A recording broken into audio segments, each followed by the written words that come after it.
ولا تطع من أغفلنا قلبه عن ذكرنا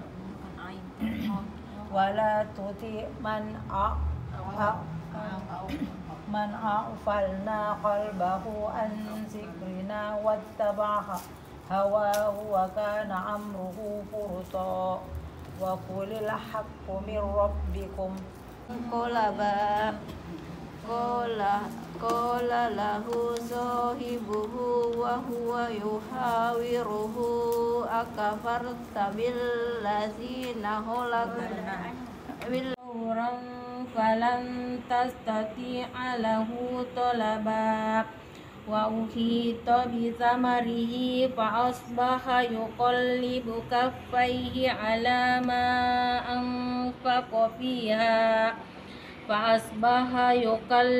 كفيه على ما أنفق فيها وهي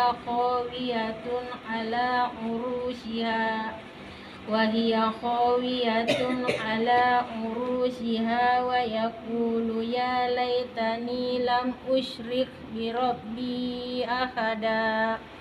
ولم تكن له فئة ينصرونه من دون الله وما كان منتصرا ذات اليمين وذات الشمال وكلبهم باسط ذراعيه بالوسيد لو اطلعت عليهم لوليت منهم فرارا ولملئت منهم رعبا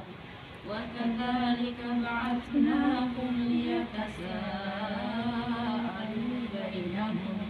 قال قائل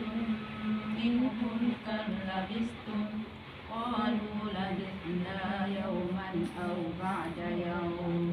قالوا ربكم أعلم بما لبثتم فابعثوا أحدكم بورقكم هذه إلى المدينة فلينظر أيها أزكى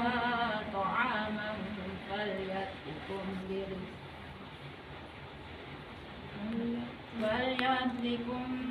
برزق منه وليتلطف ولا يسعرن بكم أحدا إنهم إن يظهروا عليكم يرجموكم أو يعيدوكم في ملتهم ولن تفلحوا